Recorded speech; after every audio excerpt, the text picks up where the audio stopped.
This program contains strong language and graphic situations. Viewer discretion is advised. Today in the Dr. Phil house. Her drinking while she's pregnant is torturing that baby. Dr. Phil goes after the heroin twins' mom. You buy beer and drink with her? And reunites the twins with the stepfather they say abandoned them. How did you go for 11 years without wanting to speak to your daughter? You were supposed to be our dad, that you were supposed to love us unconditionally. Look at your dad and tell him, You could have helped me. I didn't know that quitting was an option. The Dr. Phil house intervention. Now. Coming up. Let's do it. I want you to get excited about your life. Here we go, in 10. Stand by, camera 6. If you're going to talk to me, you're going to have to be honest. Stand by, Dr. Phil. Showtime. This is going to be a changing day in your life. I'm taking people with real problems and moving them into the Dr. Phil house.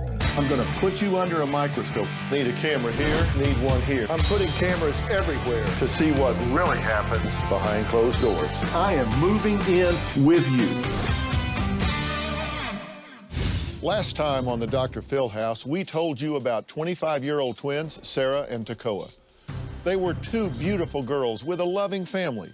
But when Sarah and Tekoa turned 12, their life changed drastically. Their stepfather divorced their mother, Cindy, and left the twins fatherless. Sarah and Tekoa say they filled the void of their missing stepfather with hard drugs like crack and heroin. Their addiction got so bad they were both living on the streets as prostitutes. This is a cautionary story for every parent out there. How two girls with such potential and hope could go from this to this. Take a look at what happened previously in the Dr. Phil house.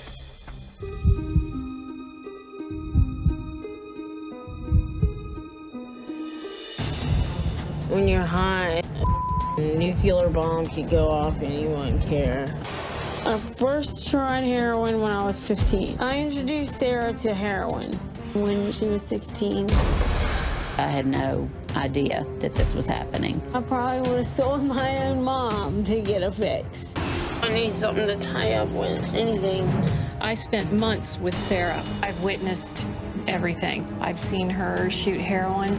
When you do that one shot, it's just like magic. She prostitutes 24/7. Hey, this is Sarah. 2 minutes? Okay, I'm waiting on you. He paid like $80 for a job. She shoots drugs very frequently in the cemetery. This is where we go and get high. Yeah, I'm ready to do some dope now. Sometimes it'll smack me in my face. Oh my God, look at me. I'm homeless. I know I look horrible. Sarah will shoot drugs until she reaches the point of unconsciousness. I married Perry when the girls were about 4 years old. But they divorced, and, you know, that kind of dream, that kind of fatherly thing that I was looking for crumbled all down. Perry was the only dad I knew, and he made me feel unworthy when he left. That was kind of the turning point in my life. I started vandalizing, smoking weed and drinking. They stole things from me to pawn for drugs. There was no way I could stop it. Perry gave them an ultimatum that if they didn't come live with him all the time, that he just would not have anything to do with them. We all make decisions, right or wrong, and it was not an easy one to make. The girls need to move into the Dr. Phil house immediately. We are in a race against their certain death or destruction. Tekoa, Sarah, Cindy, and I want to welcome you to the Dr. Phil house, but I want to tell you up front, you've entered my world now. The real challenge, Sarah, is the one that you're going to have to make to step up and claim your life, because we all know if you spin back onto the streets, we're going to find you dead. I'm enabling Sarah? You don't want anything to happen so that they don't want to help you. I got my own to deal with. So you're 6 months pregnant, and you take a hit of heroin, and you smoke cigarettes. How you going to explain that to your baby? They just want you up and moving, you know, for Dr. Phil, which I don't see is going to be happening. You went and told her we were full of crap and didn't know what we were doing. Why did you go sabotage our efforts if you wanted her to quit? This is you if you keep doing drugs. Now, that is one skanky-looking coke. Sarah, you can throw a fit, you can be a smooth-running bitch. I'm like a dog with a bone. You know what I'll do if you leave? As soon as you make a buy, we'll bust your ass and put you in the penitentiary. I'm gonna get you off of drugs. You're either gonna do it there or you're gonna do it here.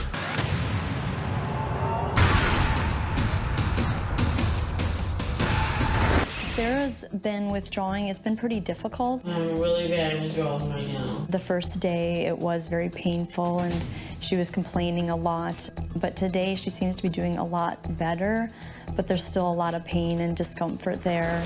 The worst part, I think, is behind me with the detox. All I have to do now is work on my mental stuff. I feel for the first time that there is some hope. Sarah is starting to sober up, but her recovery process is really just beginning. We needed to get to the bottom of why the twins' addiction to crack and heroin got so out of control. I felt like I needed to sit down with their mother, Cindy, to talk about her own addictions and find out why she would sabotage her own pregnant daughter's sobriety. Can I come in? Of course you can. Good. I just wanted to talk to you a little bit without the girls around. All right. We're in a pretty bad spot right now. You know, you've got 2 heroin-addicted daughters. Right. Do you have an addictive personality? No. Are you an alcoholic? No. You have a drinking problem? No. You have a judgment problem? Maybe at times. Maybe I have in the past. See, I would have answered every one of those questions differently. I would have thought you would have answered them differently. From everything you've told us about you, I think you do have a problem with alcohol. According to you, I mean, you'll go and drink too much at times. You agree with that? I admit, yes. I said, do you have bad judgments? You said no. You have a 6-month pregnant daughter that you bought alcohol for and drank with a couple of weeks ago. We were at a function. Drinking? And there was beer, yes. And she had a couple of beers. Was that okay with you? No, not 100%. No. Why is it 1% okay? You know that she is pregnant. Right. You know she's been on heroin. So you know that she's trying to stay sober, but yet you go to a function and drink with her, and you buy more beer, and she drinks that, and it's that night that she does heroin again. You and I are on the same team at this point. But I gotta know that I got a clear-eyed, no kidding, no denial, being straight with her self-partner in this. I need you to help me, Cindy. We're trying to save those girls' lives. Right. And we're trying to save that baby's life. Right. I need to know who I got on my team and who I don't. Somebody that makes the decision that, okay, my daughter's been in jail for 70 days. She's been addicted to heroin. She's 6 months pregnant. We're gonna go to a social function together, and she drank a few beers. 6 months pregnant with a baby, that's poison. You know that, or did you not know that? Yes, I know that. But you said it wasn't 100% okay with me. Why would it be 1/100th of 1% okay? Well, there is a point where she has to make a decision about what she does. But you don't have to implicitly endorse it by participating, by being there with her, by sharing the function. Do you value this baby? Yes. Will you ask her to get an abortion at 18 weeks? I didn't ask her to do that. She wanted to do that. You didn't ask her to do that, because she says you did. This was something she wanted to do. I did not ask her to do this. If there was a baby in there being tortured right now, and you could hear it yelling and screaming, and there was somebody in there torturing it, what would you do? I'd go try to stop them. Would you? Yes. Well, let me tell you something. Her drinking while she's pregnant is torturing that baby. No different than if it was on the dining room table being burned with cigarettes in there. No different. She is torturing that baby when she is injecting heroin into her veins and drinking beer. And she smokes consistently. Again, torture, torture, torture. If you're gonna help me help her, you've got to all of a sudden snap clean and say, that is not okay ever, never, and ever. I tell her that. There was that one incident with beer that didn't happen again. Did you drink too much that night? No. Did it impair your judgment, where if you had been as clear as you are right now, you would have gone over and said, put that down. You just gotten sober, and Well, and you're I shouldn't have left the minute we started, the beer came out. Did you pass out that night? No, I went to sleep. Tekoa says you drank to the point that you passed out. Well, she uses the term passing out whenever I go to sleep. It upsets me because it is interpreted that I'm passing out from drinking too much. Were you drunk? No. It didn't affect Yeah, I was you? intoxicated, but I wasn't drunk. I can have them bring in a dictionary and we can look up drunk and intoxicated. What's the difference? Are we just playing word games? I had some beers, and I wasn't completely sober, but I was not drunk. I hope you're going to be my eyes and ears. I hope you're going to be my monitor. I hope you're going to be telling me what's going on, and I need you to look at this with the same severity that I do. I think it is absolutely tantamount to a criminal abuse of that unborn child, and we have to stop it, Cindy. Right. This family needs a hero. You can't keep Tekoa off of drugs. She has to make that decision for herself. You can't get Sarah to get off of drugs and stay off drugs. She has to make that decision for herself. But we can set the world up to support that objective. But you and I have to be unrelentingly clear and not in denial about this at all. I think you do have a drinking problem. I think you do have a judgment problem. I think you are overwhelmed by what these girls have done. And if you're going to be my eyes and ears, you've got to be zero tolerance. Sometimes I feel like I've failed them as a mother, but I try not to focus on that. You're still their mother. You might not have got it as right as you wanted to get first time around. It's time to reparent them. I'd like the chance. First thing to do is save their life. The first thing to do is protect that baby. Fair enough? Fair enough. Next, Dr. Phil takes on the man the twins say deserted them. You actually adopted the girls. They're really cute little kids. I loved them very much. I knew that they were getting into deep, deep trouble. They had robbed 6 stores. We had to push them out of our life. I didn't know that quitting was an option.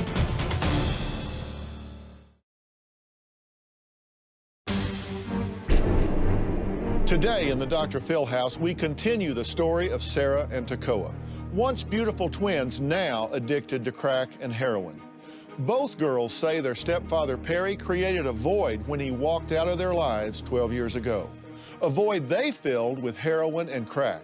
Now I'm giving Tekoa and Sarah a chance to heal old wounds and confront their stepfather and his wife, Renee, for the first time. I invited Perry to the Dr. Phil house where I could show both he and his new wife the horrific path his adopted girls took after he left for good.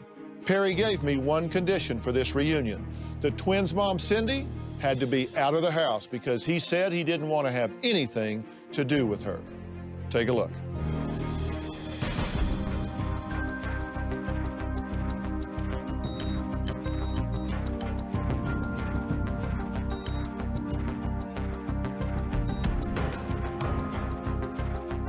That was that first earring. Oh, that's those T-shirts we made.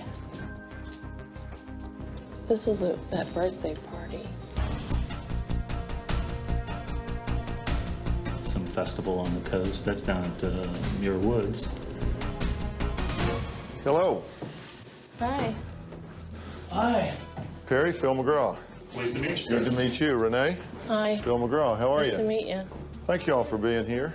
I really appreciate it. Have a seat. Kind of a historical walk with these pictures we hung for you. Kind of a little bit of a flashback. Happier times, right? Definitely. How you feel about being here today? I feel good about trying to support them and what they've got to go through. I'm certainly nervous under the circumstances under which we had to make certain decisions quite a while ago. And that decision was to take them out of your life? Or take you out of theirs, however you want to say it? Yeah, we pretty much had to go and push them out of our life because of what they were bringing into our lives. Renee suspected a lot more than I did. Yeah, I went through their stuff when they were 12, and they had robbed 6 stores, and the behavior was different than what I'd seen the 3 years prior. You actually adopted the girls. Yeah. So, while not your biological children, you stepped up and did the adoption. And Yeah, as you can see from the pictures, they're really cute little kids, and I loved them very much. And it really tore me up to do what I had to do. well, you say it's what you had to do, and I guess as a father of 2 kids about their age, I didn't know that quitting was an option.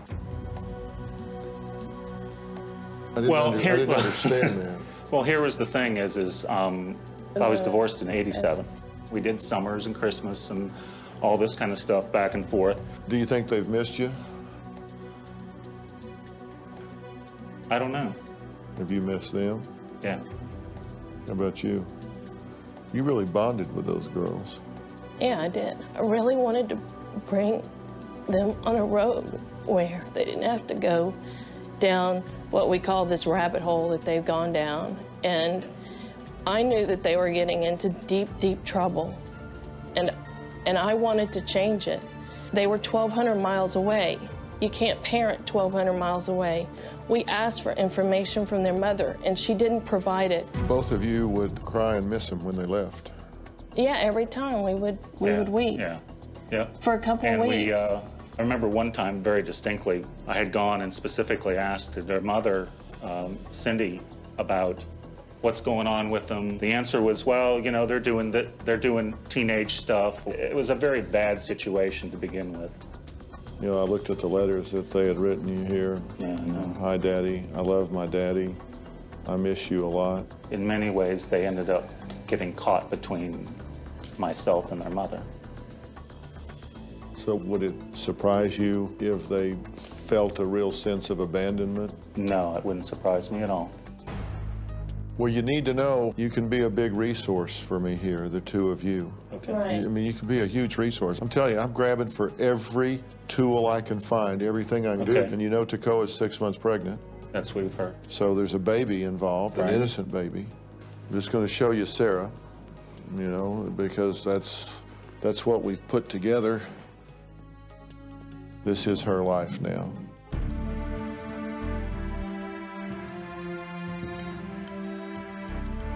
I think heroin, I don't know, it keeps you youthful.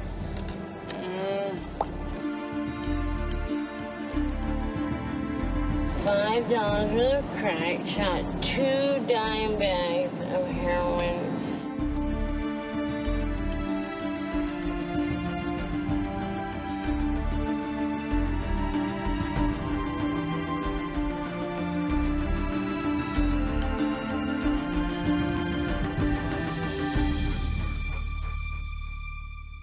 You see what I mean? Yeah. When I say I need every tool I can get. We do have our own daughter that we have to protect in the process. And that was part of That's what led us Right. to having to walk away, because I was pregnant at the time. I did not wait 35 years to have my daughter to go and have somebody else screw her up. I was so committed to her health, and had I been able to change the life of Sarah and Tekoa's daily life, I would have. But I had no control and I had no power. I couldn't change it, not from where we were at.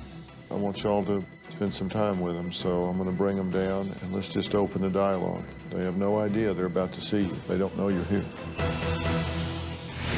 Coming up, the twins confront the stepfather they say deserted them. I felt like you were supposed to love us unconditionally. You guys clearly felt abandoned. You had a biological daughter coming, so all of a sudden we became second-class daughters with problems, so that's it.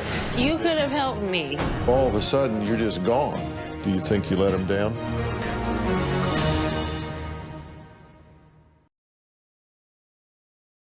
We now return to the Dr. Phil house. Hey, girls. Hey. How are you? Come in. There's somebody I want you to see. Oh my goodness. God. Can I give y'all a hug? Yeah. Time work time. Oh my goodness. Yeah. God, it's been so long. 11 years.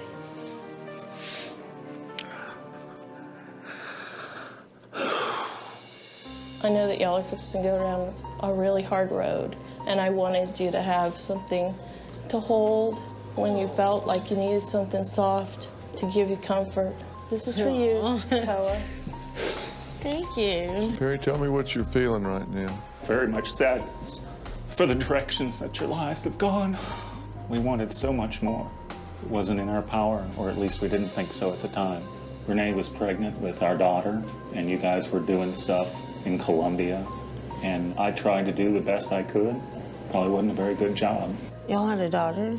Yeah. Yeah, we did. Wow. Sarah, what do you want to say? I don't know. I'm in shock. How did you feel when they cut off contact? I felt hurt, you know. We were doing bad things, but still, I felt like since you adopted us and you were supposed to be our dad, that you were supposed to love us unconditionally and not say, okay, I'm gonna love you if you do this. That's how we saw it. That's how we saw it, Yeah. and we were really hurt. Yeah. But I really think that it would have been a lot different if you were in our lives. It's real hard to be in your life when you're 1,200 miles away. I know. And that was our intention, was to ask you to come live with us so that we could change the direction of your life. I mean, we knew that you got into trouble around 12, and that was the year we married. I would have not let you go down this road. Was there a condition on that? Did you say you can come live with us, but you've got to cut off contact with your mother? No. No, we never absolutely said that. not. From our understanding, it was something like that. Sarah, what do you remember? I just remember them saying, if you live with us, you can't talk to your mom, and if you live with your mom, you can't talk to us. Did you feel forced to choose? Yeah. It's understandable that young girls are going to feel abandoned if all of a sudden you're just gone. We didn't know how to balance the two, because when they did come into our lives, it was chaos. And I had a baby coming, and I had to learn how to be a parent for the first time. Okay, but you've been in their lives for 3 years at that point, and you'd been in their lives for a long, long time. There are two sides to all this. This isn't about placing blame or right or wrong, but you guys clearly felt abandoned at that point, and that's had an effect on you, has it not, Sarah? Yeah. Talk about that. I went to the psychologist when we started really using heroin a lot, and she said we had abandonment issues with men because our dad left us and then our stepdad left us, and that might be one of the leading factors. When did you start using heroin? I mean, after the ties were cut. How did you go 11 years without wanting to speak to your daughters? I felt like going and trying to continue reaching out would have brought more of those issues back into our lives that we had, at the time, we felt like we had no control over. We really were concerned that if they came back into our lives, they would injure our daughter, because they had joked about that, wouldn't it be funny to get them high? Or drunk. It was just a passing little joke, but it was enough for me to, like, be concerned. I really don't think we said that. I mean, and I'm not perfect, but we were Perry's adopted children. So I would think that you would look at us as daughters. I think what you're saying is you had a biological daughter coming, so all of a sudden we became second-class daughters with problems, so that's it. Don't That's need how you we anymore, we're gone. I mean, and that was our intention, was to ask you to come live with us so that we could... Okay, hold on. Please let them talk to their father for a minute, okay? We really want to hear from you, but they want to speak to their father.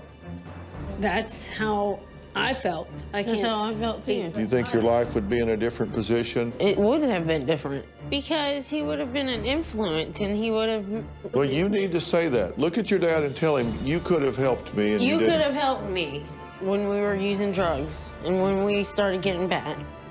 I don't know how I could have helped you at the time, and I'm very sorry. And I know that doesn't mean squat.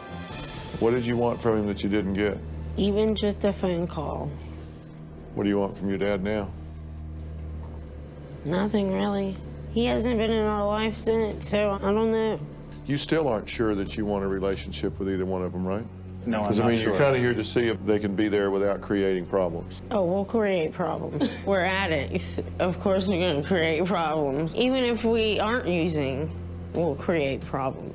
If you knew then what you know now, would you have done the same thing? If you knew those two girls were going to wind up sitting on that couch in this room with you, me, Renee sitting here, addicted to heroin, pregnant, prostituting on the streets, all that, would you do what you did? Absolutely not. Do you think if they'd have had a strong male relationship that taught them to feel valued through thick and thin, that they might have made different decisions about things like prostitution and drugs? That would have changed a lot of things. Do you think you let them down? Yeah. Coming up, the twins give their mother some shocking news. Guess who we just saw? Perry. He deserted you. He treated you like his own children until there was a problem. Did he blame me for it?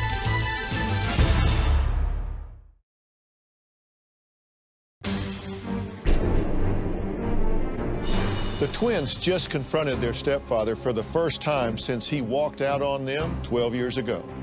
Their mother, Cindy, is just returning to the house, not knowing what the girls have been up to with their stepfather, Perry. The twins can't wait to fill her in about their emotional encounter. Okay. Guess who we just saw? Who? Just guess. Just guess. We were talking about it earlier. Perry. Yep. You saw They him. brought Perry and Renee. And Renee? So how'd it go? They were all trying to act like they tried their best and everything. And Dr. Phil was like, so you didn't talk to them for 12 years and you care or something, you know? Well, we just flat out. It went told well, them, yeah. Me and Tagoa told them. What he did made a huge impact in our decision. And that. Using drugs. Yeah, and How did he take that? I mean, he how did just he react to continued that? with the spiel that he did the best he could, and that he saw the path we were going, and they had a child on the way, and they were afraid that we would bring that in their life with their new child. Did he blame me for it? No. Well, he just said You wanted y'all to live with us so we could help you. Basically saying that you would not have been able to help us. So how did you leave it? Are you guys gonna like talk to him again? No, he doesn't want to be. He doesn't. He doesn't still. Neither do we. Okay. But he said, we love you and we care that you get your life together. But we don't want to continue contact. What is that? What's that? I don't know. You know, what is that? Is that just like screw you up? As it is now, I don't think I can have them in my life. I'm very concerned that Sarah and Tagoa could potentially introduce drugs to my daughter, who is 10. I don't know how much they really hate me. Maybe they would go out of their way to do something to hurt her. I don't know. Renee and Perry are still closed-minded. Well, that's interesting. I know. Isn't that shocking or so He shocking? deserted you, basically. So it made perfect sense for him to be here. And it wasn't about me. This had, I mean, our issues were separate. Yeah. The fact that he cut you out of his life had nothing to do with me. Yeah. He treated you like his own children until there was a problem. Exactly. Well, I hope you feel It's true. some kind of relief or closure or something from it, from seeing him. Life is just full of surprises. I think that was really instrumental in this process for them. It allowed them to confront Perry and to ask him directly, you know, why he chose to do what he did and estrange himself from their lives. I think it was definitely instrumental for the girls to move on. It was just 12,000 miles away. I was like, at least a phone call. I'm really glad that we have the opportunity to let them know that we care. The reality is that we never stopped caring, but I didn't give birth to them. And I don't love them in the same sense that I have the love for my daughter. I would love to be able to support them emotionally, but I can't allow them to come into my personal space. They gave us these dogs, like, after send those back. 12 years. Do you want those? No. We don't want these dogs. Glad If I'm you not need married to something that guy. soft to hug, hug it. Is that what he said? They said. They are weird. They are weird. They are How did I marry that thing? They're weird. In all those years, they never called? No. No, Not nothing. a card, not a nothing. What do you think his motivation was in coming today? I don't I'm know. And surprised his he came. sick little I'm really head surprised to he make came. him continue to think that the decision he made was the best for him and his family. You guys didn't feel any emotion at all other than anger? I mean, it wasn't just anger. I felt somewhat like I just feel sorry for their daughter. Because- how narrow-minded they are. I think before Renee, he was caring. You had a good time with him. When we were married, it was fine. Renee whooped my dad. She did. And She's weird. something happened. Because he is not that weird. No, he wasn't. That's weird. Bringing me a fluffy dog. Like, okay. Yeah. After 11 years, I'm supposed to hold this dog that you gave me. This whole experience with them seeing Perry and Renee was very good because there were a lot of questions that got answered today. Coming up, the girls get a surprise message from Dr. Phil. Here's what I want to do now.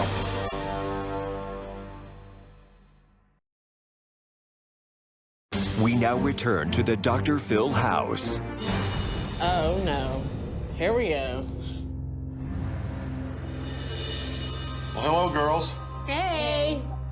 So, tell me how you felt about seeing Perry. It's crazy. It's wild. I want to thank you, though, Dr. Phil, for giving me the chance to, like, get that all out. A lot of people don't get that chance to face somebody that made that much of a significance in their life and say those things. So I just wanted to say thank you. Well, you're welcome. I'm very serious about giving you the chance to take yourselves down a new path. And the first step in doing that has taken place with you coming to the Dr. Phil house and being there. And you guys know that I stood up for you guys really strong with Perry and with Renee because I wanted them to understand what they have to own in all of this. And that's why I said the things that I said. Well, here's what I want to do now. It's time to go from the Dr. Phil house to the rehab center. And I'm going to send you to 2 separate rehab centers. I want you to spend this initial time standing on your own 2 feet to get you not only drug-free, but get your life moving in the right direction. Does that make sense to you guys? Yeah, totally. I totally understand. Yeah. Now, let me tell you also that this is just the next step in a journey. We need you to go through rehab to get the skills that you need. And when you come out of there, we then need to start making plans to transition you into life. And I'm going to be talking with you guys and helping you in the area of getting jobs, getting a place to stay, all of those things to let you be proud of who you are in life. This is a marathon, and we're just on the first few laps. So that's the plan, and this is just the beginning, okay? Okay. Very cool. Now, you know, I've seen Joni around there in the house as I've been monitoring you guys. Every chance you get, you need to give that woman a big, big hug. Exactly, I know. I love Junie. She saved my life this summer. All right, enjoy your evening. I'll be talking to you tomorrow. Okay, thanks, Dr. Phil. Have a good night. I knew they were going to separate us. I knew But I mean, too. that's good, though, because we do... You'll be close enough. That We you can talk to do... each We other. can be negative together. And positive, but we do need to be separate for a little bit. I know that I might not like being away from Sarah, but it's gonna really help me in the long run.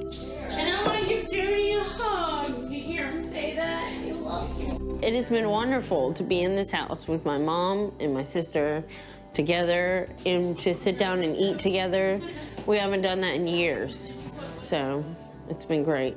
Thank you, Cindy. Thank you, Merle. Thank you, Merle. What do you guys think Cindy could have done?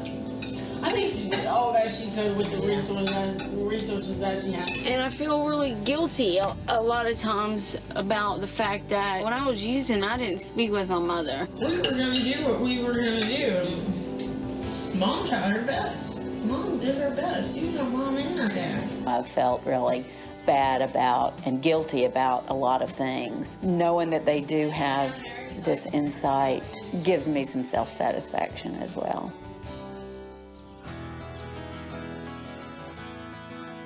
This you need to put underneath your tongue and let it dissolve. You'll feel better for the ride up there. That's good. Okay. Thank you. You're welcome. Thank you for being a good I know you've been the best nurse. Today I'm going off to the rehab, and I am very excited to go.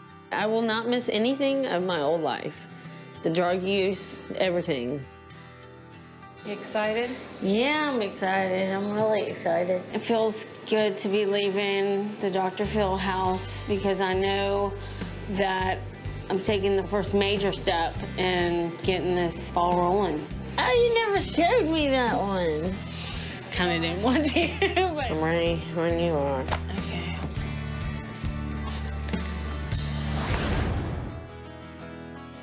Here we go. Oh, I'm gonna wipe you, okay? You're gonna have lots of free time. It's been so long since I haven't had that fear. I was either going to be going to one of their funerals or, you know, just not knowing what was going to happen next. Out the door. Coming.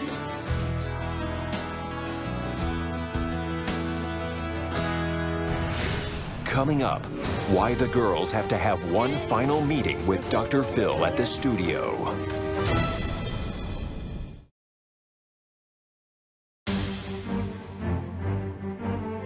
All right, here we go.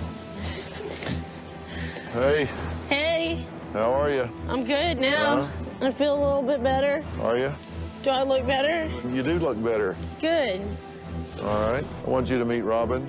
She wanted to meet you guys. Hi, Robin. I'm Sarah. This is Tekoa. It's time to do this. And you guys know I'm sending you to two separate places I for know. a reason. Yeah. I'm going to monitor what's going on with you and understand this is just the first step. I mean, you're going to be there not one day longer than it takes and not one day shorter than we need. Exactly. And we'll all know it at the same time. You'll know it, we'll know it. Those professionals that are just absolutely cutting edge will know it. We'll know that that baby is in the right shape and as healthy as we can possibly do. All right, well, I'm going to put you in these cars and send you on your way. The fact that Dr. Phil has expressed his commitment to being a partner in Sarah and Tekoa's recovery just amazes me. I love you, Meryl. You so much. The Dr. Phil house has been wonderful.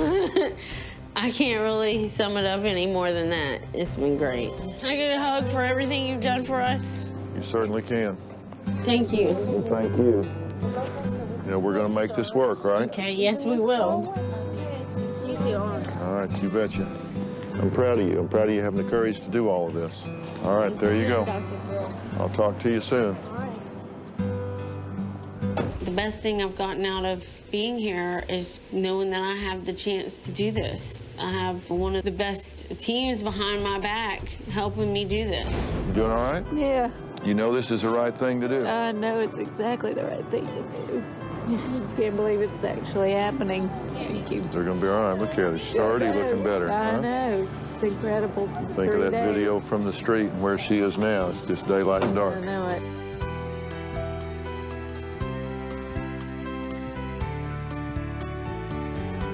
Sarah, bye. I love you. All right. Be strong, okay? I can't express how grateful I am to him. I would just say thank you a million times. Bye, Sarah. There they go. I feel like they've truly got a chance now. I mean, I really do. I think the main move is they're starting to believe that maybe I really can escape this. Maybe I can be alive and well and out there living on my own.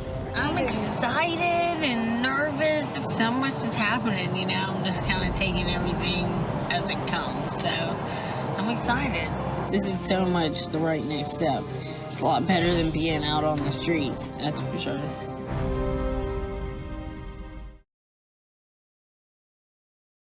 The twins are off for an intensive rehabilitation. We will follow up with them and check in soon to see how they're doing. Now, I want to give a special thanks to my former guest, Joni, for bringing Sarah and Tekoa to the Dr. Phil house and getting them off the street so they can have a chance at a healthy life again. Thank you. Goodbye. This is me talking to sober Sarah, or the Sarah in 6 months that's going to be clean. I just want me to remember how bad I looked and how horrible it felt when I was detoxing, and to make a promise to myself to try as hard as I can, even if things don't go my way sometimes. I know that it's for the good. Hopefully in 6 months I'll look a lot better than I do now. I should look a lot better and gain a lot of weight. So I'm gonna think that I'm fat probably when I see this video. Today is the very first day of the treatment facility that I'll be going to, and there are so many promises that I can make myself, but I think The most important one is that I will dedicate as much time and effort that I put into getting high into staying clean. And I promise myself I will listen and stay open because these people know what they're doing. And promise to love myself.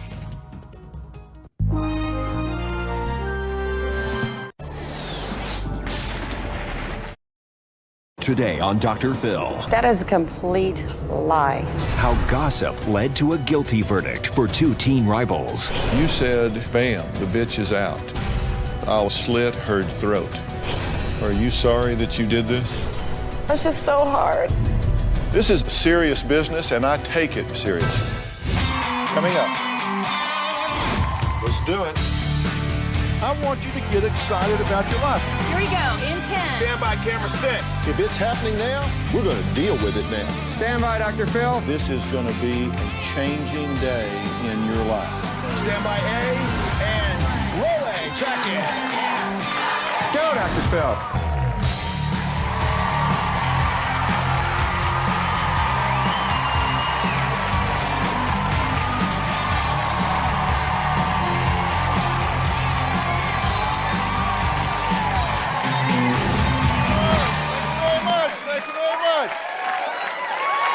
Have you seen that show on TV called Gossip Girls? It's about catty, mean girls who love to spread lies.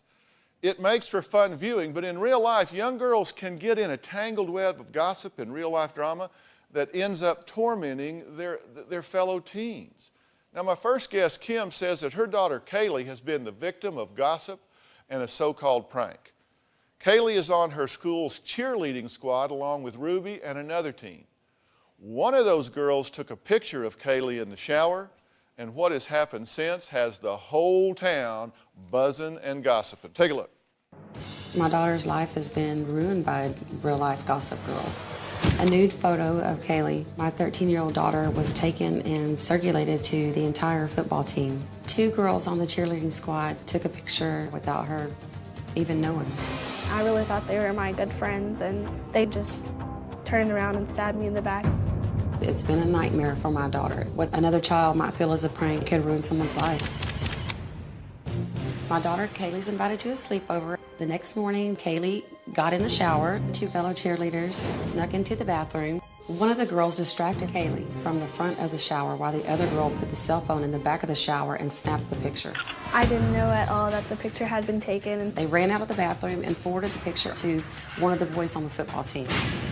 Kaylee went to school on Monday, and she saw a bunch of people looking at stuff, laughing. And one of my guy friends told me that it's been floating around school, a naked picture of me. It just really shocked me. The first boy on the football team passed it to another boy in choir, and everybody had it. The next morning, the two girls got suspended and kicked off the cheer squad. The parents were outraged and got an attorney and threatened the school, and the girls are now back on the squad. Something should have been done to them because they humiliated me. My daughter's being treated more like an outcast than the victim. What they thought might have been a joke was definitely not a joke. It stripped my daughter of her youth and innocence. And we'll talk to Kaylee, Kim, and some of the other players in this story when we come back.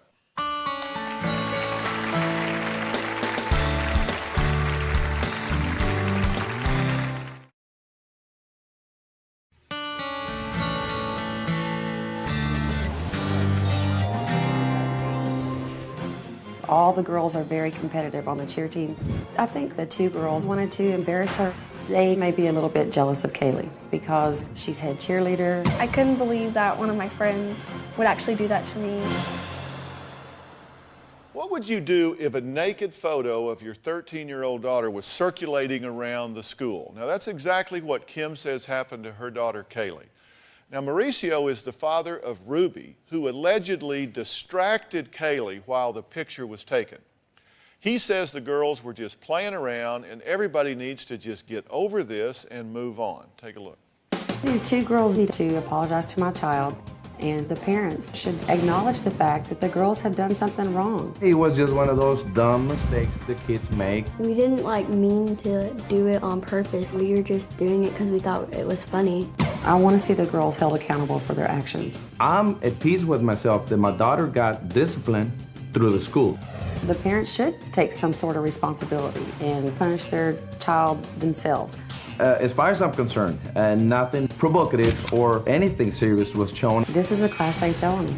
I got no support from either parent of the girls. I just want to tell her that I'm sorry. I know we can't be friends again, but we don't have to be enemies. Let it go, because you know, the healing process starts when you start to forgive and forget.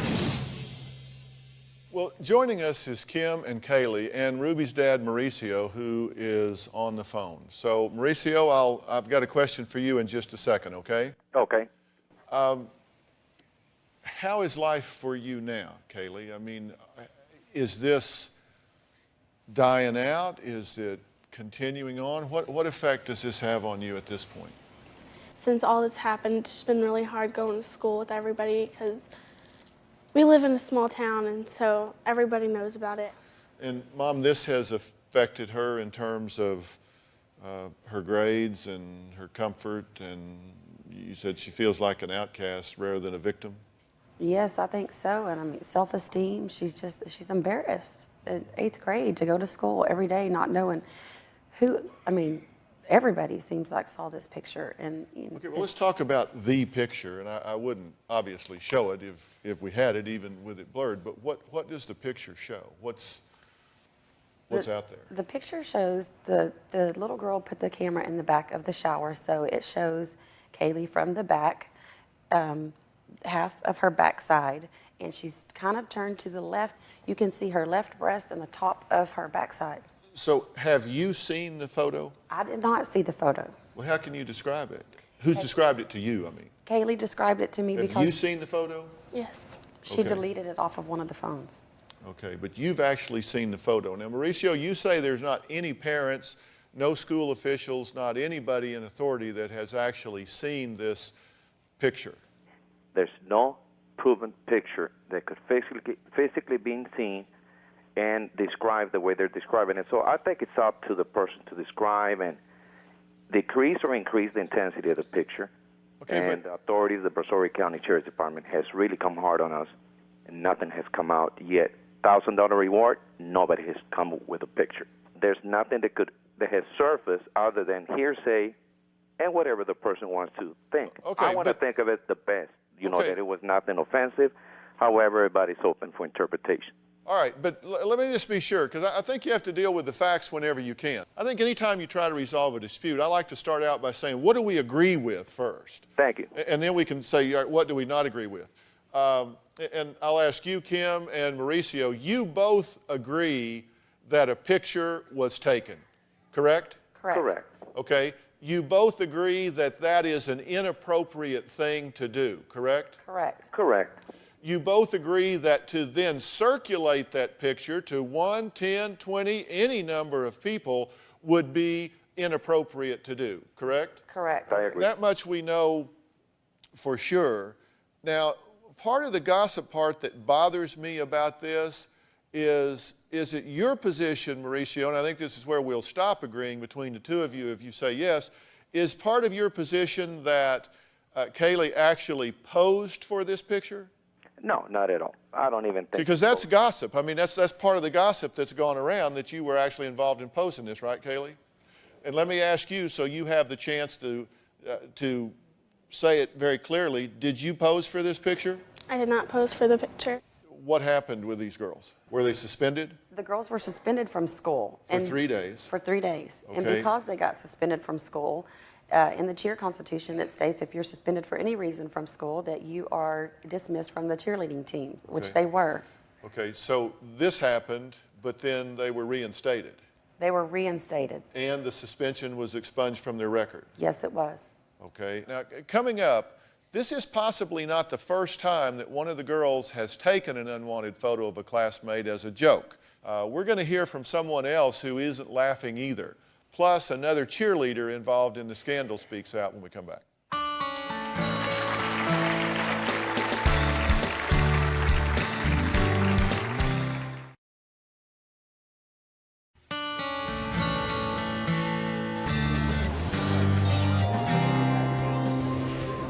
Before this happened, Kaylee was your normal 8th grade girl. I don't have as many friends as I used to. People are treating me differently. Kaylee's life has basically been turned upside down. Well, what happens when gossip goes too far? I think if you start gossiping at all, it's gone too far. But what happens when it actually takes on a life of its own, starts getting distorted and spread? Kim says her daughter Kaylee was victimized by 2 cheerleaders who took a naked photo of her. Now, this picture supposedly made its way around the football team and others at school. Now, news of the photo spread like a wildfire, and the gossip is that Kaylee actually posed for the photo. Kaylee has said that is absolutely not, underline, emphasize, not true. Now, another mom in the school says this is just not the first time the girls have tried to embarrass their daughters. Take a look at this. My daughter Savannah has been a victim of mean behavior. Savannah was at a sleepover and 2 girls took a picture of her in her bra and panties. My daughter realized they took the picture and were laughing about it. She grabbed the phone and immediately deleted it. It was the very same girls who took the picture of Kaylee. I feel so bad for Kaylee. Okay, Savannah, thanks for being here. And this is your mom, Kelly. So how do you feel about all of this? No matter what Mauricio thinks, it's not the first time that it's happened. Yes, it was a prank, but these pranks are wrong. You cannot do this to children. Other kids should not be doing this and then turn around and put the blame back on these girls. They didn't do anything wrong. What we've got here is a war going on among kids, gossiping back and forth, and y'all now say that they're attacking you as well, and you saying things about each of you two, correct? Yes. And they're just saying ugly things about y'all, and frankly, I don't think we need to repeat those here. I mean, let's not give them more air, but they're dogging on you, right? Yes, they are. And they're dogging on you because you are standing up for your daughters and saying that this is wrong to do. Mauricio, and I have to ask you this, and you've got to have some compassion for this. How would you feel if this picture had been taken of Ruby? I'd do the same thing the mother would do. I would go desperate and go crazy and just go anywhere I can to get help. And she's doing the right thing. But she went to the media immediately and brought it to the Houston market. Now that's how they know. All right, now Michael is the father of the girl who is reported to have taken the picture and created a website in defense of his daughter. Now here's some of what he has to say about all this. He says, and I quote, "This site has been established to protect and defend the honor, integrity, and dignity of 2 very brave young girls who, in the wake of insurmountable odds, did the right thing. We apologized about the incident several times to no avail. We asked what we could do now, and they said her life is ruined." Now, the mother and sister began to complain and berate us again. I promptly showed them the door. They threatened me as they left, telling me, "You're messing with the wrong people. You haven't seen anything yet." True? That is a complete lie. When we went to their house, I went as a parent. I never raised my voice. Well, how do you feel about him referring to these 2 girls involved in taking this picture as 2 very brave little girls? They're brave for what they did and sent this photo out knowing what it was going to do. He thinks they're brave because they told the truth. Just because you tell the truth doesn't mean it wipes out the actions that you did. And Okay. he doesn't understand that.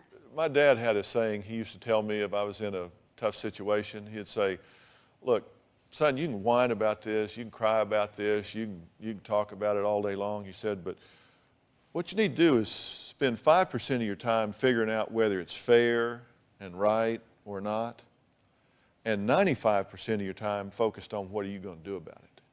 Now, when you're the target of gossip, girls, when somebody's picking on you, that's not fair, and it's not right. There's no way that I can say anything that's going to make that okay. But it is what it is. That's not, I mean, that's going to happen. And I'll tell you what else, that's not the last time it's going to happen. The question is, what are you going to do about it?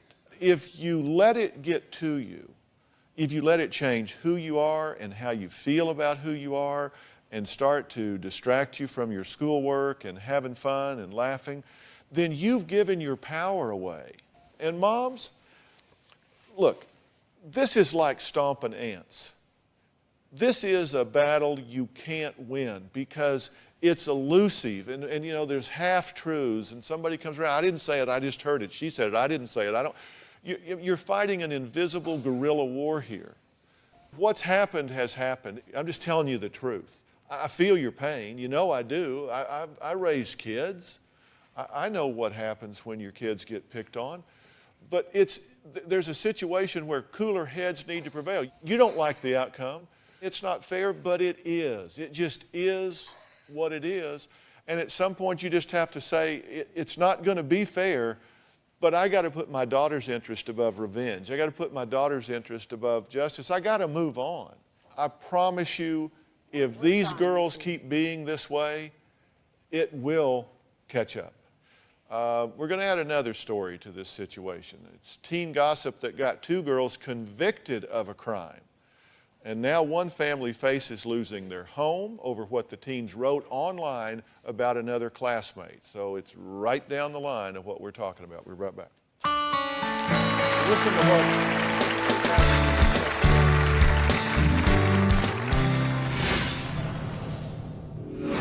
The gossip between me and Mandy started when I found out that some other girl from our school had hung out with my boyfriend. Ruth fears the threats could bring violence. My daughter's friend, Nikki, was saying things like she was going to rip the girl's earrings out, she was going to bash her head in. It wasn't good.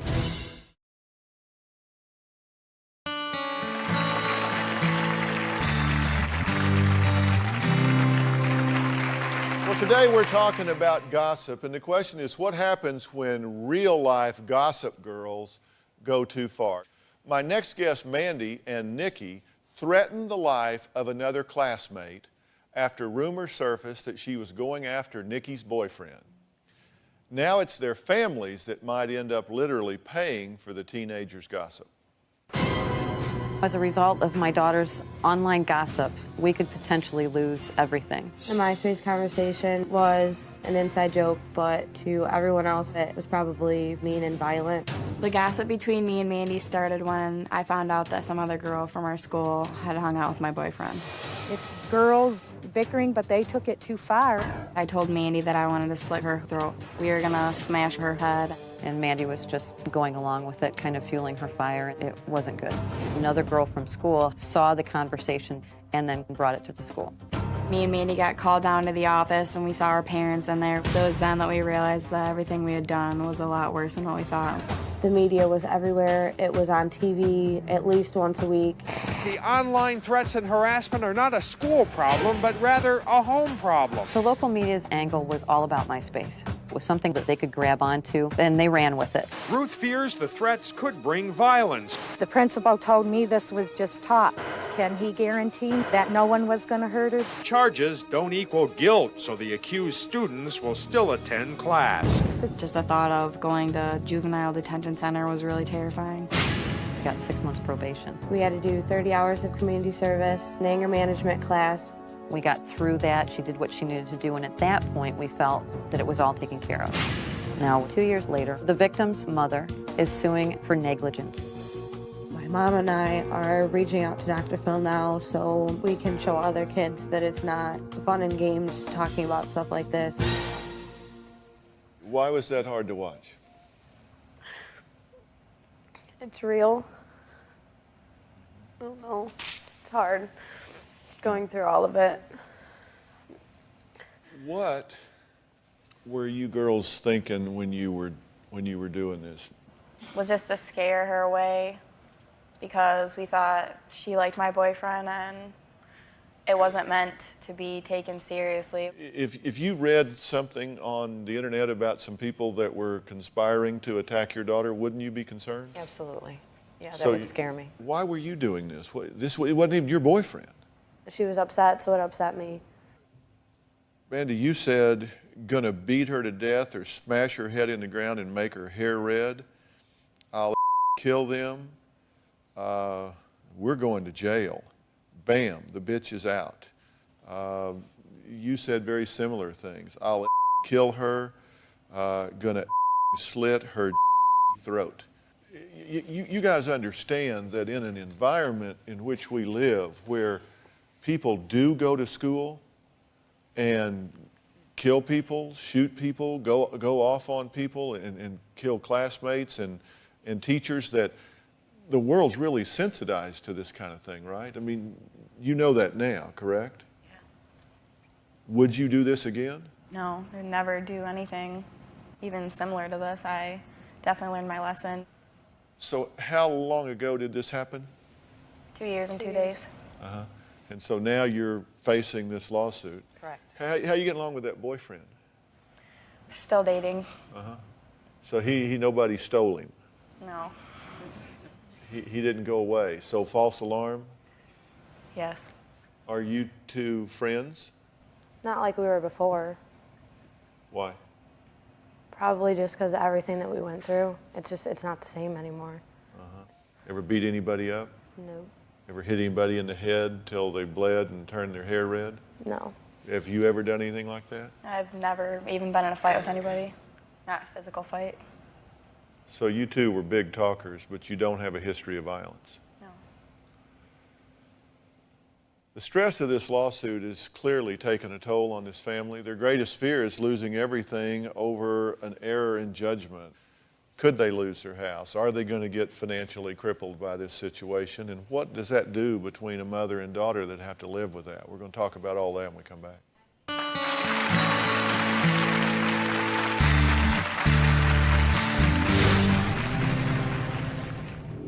Mandy feels some shame from the entire situation. Until it's over, it's still gonna haunt me.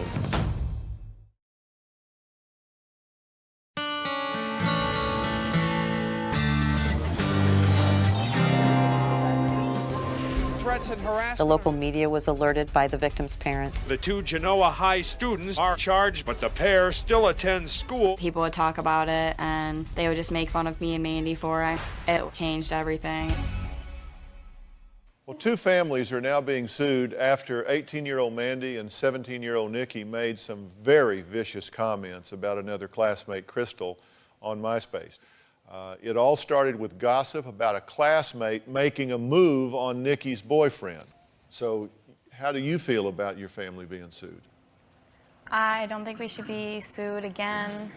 Me and Mandy definitely paid for everything that we, like the things we wrote. I don't think the punishment we got was worth everything. We had to do so much. This is your mother, Nikki. Are you concerned about this? Oh, very concerned about it. We have 3 mortgages on our house, and we're still making payments on the attorney for her in the original case 2 years ago. It went on that long. Do you feel badly about that? Yeah, I mean, it's not their fault, and there's, like, I mean, I have a job, but I can't help them pay for everything. And that hurts to see the family in jeopardy because of something you did. Like,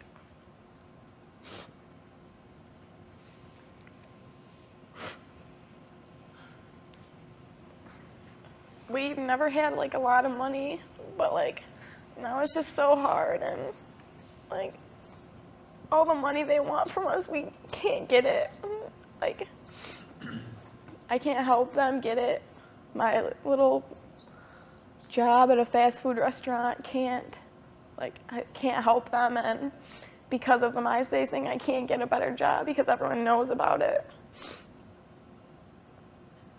I know what you parents would say, but let me ask both of you girls, what would you say to other kids, other girls that are thinking about getting on the internet, MySpace or Facebook or wherever it may be, and trashing other people and saying the kind of things that you guys said?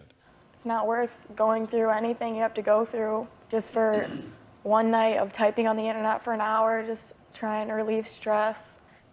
Have you apologized to her? Yeah, I have apologized multiple times. I sent her a message on MySpace right after it happened, before we even knew we were going to get in trouble for it. She didn't accept that apology. Will you ever do anything like this again? No, I can't even imagine doing something. Will you ever do anything like this again? No, wouldn't even cross my mind. So you two have learned your lesson. Over and over again. Yep. Well, I hope you have, and I agreed to tell this story today because I want every mother watching this show, every mother with a teenage daughter, every teenage daughter, teenage son. We live in a different world, folks, and you got to be careful what you write down and think about it. It's a maturity issue. I think you've learned a hard lesson. I'm not a lawyer, but I can tell you if this goes to trial, then they're going to have to prove damages, and you're going to show that you've paid your debt to the criminal side of the court with the misdemeanor conviction, and it will be what it will be, and you will get through that. I mean, some way or another, you'll get through it. But it's not worth the relationship between you two. It's not worth the relationship between you two. Your daughters have said it's wrong, and you can't turn the clock back. It is hard to take back stupid. It's just hard to take back stupid, and what you did was a stupid thing to do. That's over. You've learned a lesson. You need to close ranks and not let this be a wedge that's driven between you. Your mother will stand by you through this, as she has. Your mother will stand by you. Don't let it fracture your family. You've said you were sorry. You said you won't do it again. You've gone through your probation. You've done your community service. Just as I said earlier with Kaylee, it's time to move on. Whether you're victim or perpetrator, it's time to move on. All right, next, a new website that allows young people to go on and gossip about anything and anyone. They created it so they have a place to do this kind of thing. What's going on in their school, their neighborhood. No one is safe, not even you. We'll be right back.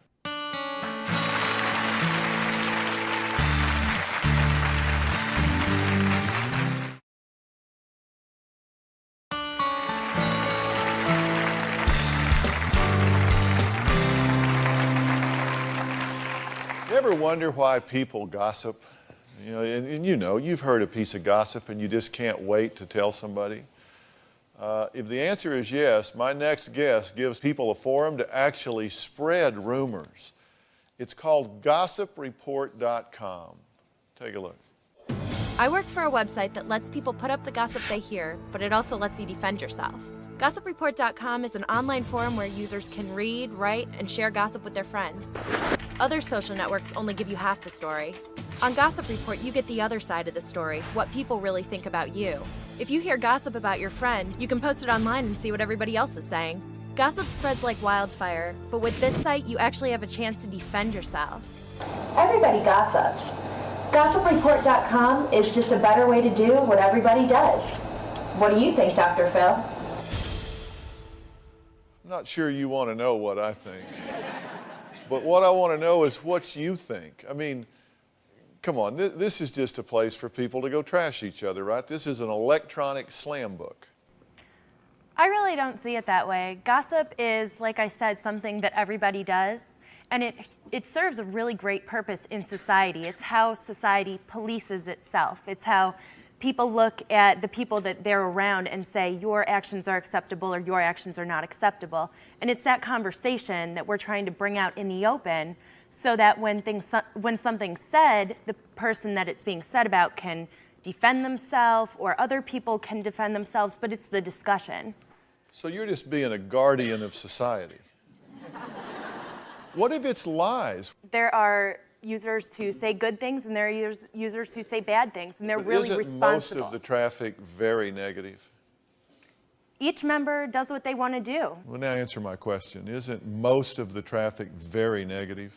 We've been there. Some of We've it looked. is. There's definitely some negative stuff on there, and there's absolutely some great stuff on there. I assume the people have the guts to put their names on there and sign off and let people know who they are? Not always, sometimes, but this is an anonymous forum, and that's a good thing because there are people who maybe wouldn't speak up for something that they want to say. Maybe they're afraid to say it in the open. This gives everybody a chance to have a voice. Well, let me introduce Kristen, who was the victim of gossip on your site, by the way. An anonymous user claimed Kristen was driving around town drunk. This wasn't fun for you, right? No, it wasn't fun. And it's a lot like the other girls. These are girls in College, mostly 23, 24, 21 that are spreading these rumors online. Who did it? I have no clue. You think it was a woman? I know it was by the Barbie girl screen name. Uh-huh. It actually was a guy, from what our investigation tells us. Interesting. I mean, that's the whole point. You don't have an opportunity to face your accuser, the person that's a slammer, because they don't put their names on there. They get screen names and they hide behind those, which I think is really a chicken way to do things. Technology, the march of technology. We'll be right back.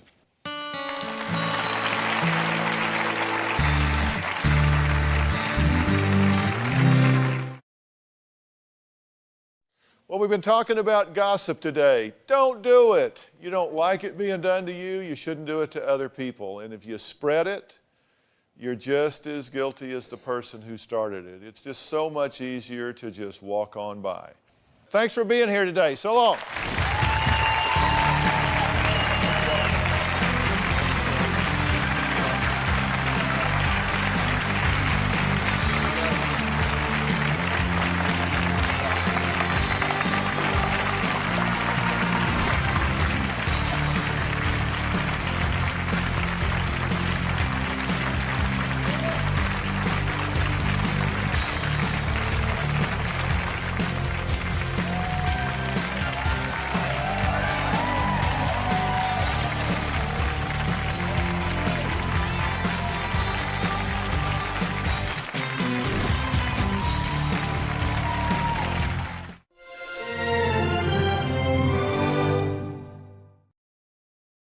His wife charged him with assault. I spent 10 months in jail based on a false charge from Deborah. When he got out, the police put me in handcuffs and arrested me. he got his revenge and then disappeared. He apparently had gone to Alaska and was working on a crab boat. You get these emails saying he's drowned, and then 2 weeks later you get a phone call saying, I'm not dead. It was all planned so that he would not have to appear in court. Today on Dr. Phil, a dead husband returns. You filed a false police report to get her arrested. I did. And a real mystery unfolds. Did you fake your death? No, I did not. Were you in Alaska? Yeah, absolutely, I was in Alaska. So many questions. How long did you work up there? I was a few weeks. How'd you get back? I think I came back into Seattle. So many twists. Do you remember borrowing $160 from your boss? I do. How could you be in South Carolina depositing this man's check if you're getting killed up in Alaska? The truth You have emotionally devastated me. and the lies Tell me the truth. You were never in Alaska, right? will all come out. I am going to ask the questions till I get the answers because I think you deserve the truth. Have a good show, everybody. Here we go. I know things are tough out there, but we can do this. If it matters to you, that's what I want to talk about. 10 seconds to air. Love you. Well, thank you. This is going to be a changing day in your life.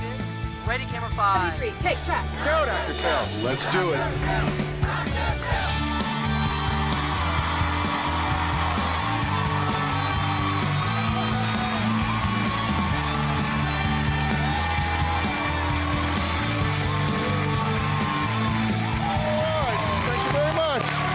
Thank you very much. Is there that person in your life that you would really like to stick it to? Yeah, I know you say that. Well, if you're thinking about revenge, I really want you to watch this show. Because at the end, I'm going to ask you if you've changed your mind at all. Because the story you're going to see today is not for the faint of heart. Now, Deborah finally admitted to me on this stage that she did embellish the truth in an act of revenge. Take a look at this. I spent 10 months in jail, 282 days for assault based on a charge from Deborah that I had pushed her. This was a totally false charge. There was no truth to it whatsoever. What do you say about all of this? Todd hurt me really badly in our marriage and our relationship, and he did a lot of extremely hurtful things. Did you file a false police report to put this guy in jail? No. Yes, she did. Did you or did you not misrepresent what happened to the police? There was absolutely assault. If there would have been physical signs of assault, I would have been taken into custody the night she said it happened. I never touched her with my hands, pushed her with my hands. I never threw her on the floor. I mean, that did not happen. Show me what you're talking about. I'm standing in the door. All I did She's blocking you like this? And I pushed through like this, and that's what I did. She infuriated me by what she did to me. Right now, I have thoughts of revenge against her, and I can't get rid of them. I think it would be a good idea if she spent 30 or 45 days in jail for what she did to me. Did you make statements that weren't true? I may have said that there was punching or hitting, and there was not that to my recollection. You but there was maybe say it. You either said it or you didn't. You either said he hit me and punched me or you didn't. Did you say? I did. You did. I did. And did he hit you and punch you? No. So you made a conscious decision to embellish the story. Yes. Y'all have a toxic dynamic here. You have no business being married. You're going to hurt one another, or or something bad's going to happen here. Well, based on the comments you left on our message boards, and boy, did you leave a lot of them, you were completely outraged. Lana wrote, "Every time someone like Deborah lies, it discourages authorities out there from believing the true victims." Jill said this woman should be prosecuted to the fullest extent of the law. And Divine said, "I am appalled that Deborah has gotten away with lying about being abused. I can't believe she wasn't arrested on the stage." Todd spoke openly on the show about wanting to get revenge against Deborah. Well, guess what? He got his wish. Just a few days after the show, Deborah was arrested for criminal domestic violence of a high and aggravated nature. Immediately following the show, my impression was that we were going to try to work things out. I don't know what happened. Everything just fell apart. He became verbally abusive. He becomes very aggressive. And he taunts and he wants to start an argument. He was taking my phone that he had been using and sort of putting it in my face and saying, "Well, why don't you call the police? Why don't you call the police?" Then I just took it from him. I just wanted to be away from the situation. So I left. When I got back to the house, Todd asked me to give him back the cell phone. And I said, "No, that's my phone. You know, I'm not giving it back." And he got very angry. And he said, "If you don't return the phone, I have a felony warrant out for your arrest. I'll call the police and have them come pick you up." And I thought, okay, whatever. He's just talking. The door opens up and 4 police officers come rushing through my house, put me in handcuffs, very, very forceful. You're in denial. It's like this is not really happening, but it is. I spent one night in jail. They gave me an orange suit. They had shackles on my feet. My hands were in handcuffs. I had chains around my waist. And it was absolutely just the worst experience I've ever had to go through. The day of the court hearing, the thing that was disturbing to me was the fact that when he left the courtroom, he was whistling. I did believe that this was revenge, totally. Now, we got a copy of Deborah's arrest warrant, and it read the following. Defendant did cut victim on the arm with a knife, causing painful injury. Victim did require emergency medical treatment. The acts of the accused constitute criminal domestic violence of a high and aggravated nature. You've known me long enough to know I'm going to get to the bottom line. Yes, I believe right? you will. And I'm asking you now, let's just save a lot of time. Did you pull a knife on him? I absolutely did not. Not sorta, not kinda, not on a different day. You didn't pull a knife on him. I never did. You did not cut his arm. I did not cut his arm. Did you cut his arm with anything? Not a knife. I did not attempt to touch him. I did not with my hand or a knife or a fork or a spoon or anything else. Okay, let's fast forward to the chase scene here. Okay, so what happened was he was trying to agitate me and get me aggravated and get into an argument, which is what he does when he's in that state. Okay, and? He was arguing with me to give me back what he calls his cell phone, which is really my phone that I was letting him borrow, and he said if I didn't give him the phone back, there was a felony warrant out for my arrest, that he was going to call the police and have them come pick me up. I attributed that to more of his lying babble, what he always does when he's drunk. And he did. And he left the house and came back, and the police came in and arrested me. They put the cuffs on you, they take you down, put you in jail. Yep. Okay, then, in a very strange twist of events, Deborah received this awful text about her husband. I am guessing you are his wife, but Todd died last night. This number was left via his note. He wants you to call his uncle. You didn't want him to be dead, right? No, I didn't want him to be. Okay. You didn't attack him. You didn't cut him. No. You guys are having trouble, but you didn't want to see him dead. No. You had to be very upset. I was very to upset. learn of his death. I was mortified. Then Deborah received this email, which included a picture of Todd before he drowned. It said, I forgot to answer your question about how Todd died. He drowned. A crab pot knocked him overboard, and by the time he was brought back, he was gone. You have to know that at least 300 people a year die doing this. Now, it says, look at the picture. Todd was the second guy from the left. We have cameras on ship. I can't talk with you anymore. I'm illegal from Ireland and need the work. I liked your husband. He made me laugh. So is Todd dead? Well, I said there was a twist. Deborah then received this voicemail 2 weeks later. Listen, I'm trying to catch up on everything. I have this idiot guy that apparently sent you guys messages that were not exactly correct. I'm not dead. You're disbelief. I'm incapacitated, but I'm not dead. Hope you're doing well.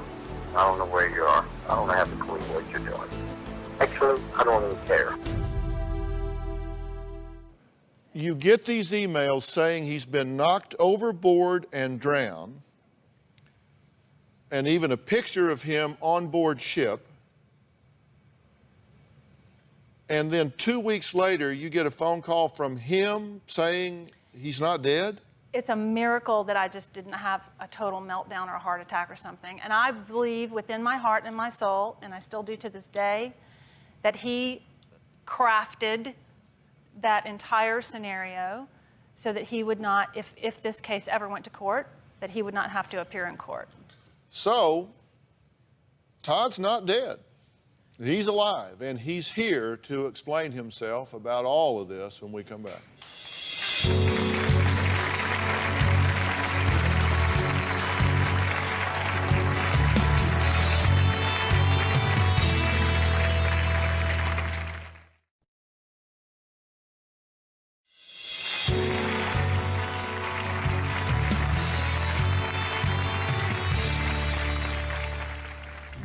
Why did you lie? Why did you add to the story? Everyone has their breaking point, and you reach that wall. Did you want him to spend 10 months in jail? No, I never knew that it Are you glad he did now that you know he did? No. Do you think he deserved it? No. Well, that was Deborah, who you may remember from our show about revenge. Now, her husband, Todd, spent nearly a year in jail, 282 days. And because of that, Todd said he wanted revenge against her. I said, no, you don't. Don't go there. Don't do this. You two need to get away from each other. He didn't listen, and he got his revenge. She was thrown in jail after the show. 4 days after we returned, there was a physical altercation. I pulled out the phone. I was going to call 911. She grabs the phone. I leave the home. I go up the street. Somehow I got scratched or cut or something like that. I didn't really notice it, and I flagged down this police officer, and once they saw the cut on my arm and the blood, they wanted to know where the address was. They took it from there. Boom, they were in there like cops, and it freaked me out. They had her down, they had the guns pulled and all kinds of crazy bananas things. I mean, it was unbelievable. It's not something you wish on anyone, and she deserved it to a degree, but not how they did it. When I saw her in the jail suit, in the cuffs and all that, for a brief moment, there was a little bit of satisfaction. It's kind of a karma thing. kind of get what you deserve, but because she had assaulted me before. It's not like this was a one-time thing. The judge put Deborah and I under a no-contact order. This is where I sought revenge. I took the television, a DVD player, and all her goofy romantic comedy movies, and I pawned them. I wanted her to experience some loss, because she cost me my freedom. She took away all of my personal belongings. It did feel good. That felt good. Well, in the last segment, Deborah said she got texts and emails saying that her husband, Todd, died. But he's not dead. He is alive, and he's here today, and I'm going to have Todd join us now. Todd, please, come on out.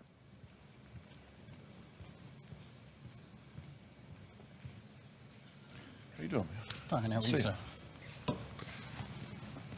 Okay, you wanted revenge, and you got it. I did. Did you do it by design? Yes, I'd have to say I did. You're here voluntarily, right? We didn't kidnap you and bring you here. And you want to be here. I do. And you know I ask hard questions. I'm prepared. I just want you to tell me the truth. I mean, I assume you came here prepared to tell me the truth because you know I'm going to ask. Yes, sir. Do you want this drama in your life? No. Do you? No, sir. Now, you have not seen him since the night you were arrested. How do you feel looking at him now? I can't look at him. I don't want to look at him. When you say you did do this by design, did you fabricate the story to the police? I did. Okay, but you filed a false police report to get her arrested. Is that okay in South Carolina? Because I got to tell you, in Texas where I'm from and in California where we are, the police take a real dim view of getting jerked around with people filing false police reports, because when they're over there jacking with you, then somebody who really does need help is not being attended to. What, she didn't attack me. I'll concur with what she said. She did not attack me with a knife or anything like that. We had an altercation over the telephone. All of my personal belongings were still in North Carolina. How'd the blood get on you? I had a scratch on my arm. I didn't even notice it. The police officer noticed the scratch. I mean, it was probably an inch and a half, 2 inches long. Here's what this says. Defendant did cut victim on the arm with a knife, causing painful injury. So you told them that. You said she pulled a knife on me and cut me, and you need to stormtroop the house, put her in shackles. When somebody is committed a violent act with a weapon, they're going to take it seriously because they don't want to get cut. He's the one that really noticed it, because I was very angry and I was walking down the street. I don't care who noticed it. I care who reported it. When he said, you got a scratch on your arm, you said, well, she cut me with a knife. Once he noticed it, I did. I told a lie. Am I in the twilight zone? That's what I feel like I've been in for the past 6 months. Okay, is in the before you twilight get zone. too self-righteous and sanctimonious, you called him over at your house and told him that he hit, kicked, and punched you, and he spent 282 days in jail. But he did physically assault me. There's a big difference here in the two situations, Dr. Phil. I did not make that up. But you made up that he hit you and punched you and kicked you. I was led by the police to embellish the story. Okay, it's their fault. Okay, look, all right, come on. Now, and then you say she pulled a knife on you. Honestly, do y'all not have anything to do? It was wrong, you know? Was it fair that you spent the night in jail? No, not based on a total fabricated lie that was intentional to hurt me and destroy my life. No. Right. All right, well, then Todd sent this email. Bottom line, you are a nationally televised liar. You have zero credibility. You have no heart or soul. You will be 60 years old in 8 years. Your marketability is about over. Think about it. Yeah. That's hurtful. You're kind of all... Oh, it's all over the board. I've told your staff that. I mean, my feelings were very conflicted and up in the air with her. All right, well, Deborah received a photograph of Todd on the fishing boat before he was supposedly knocked overboard and drowned. We're going to hear about that when we come back.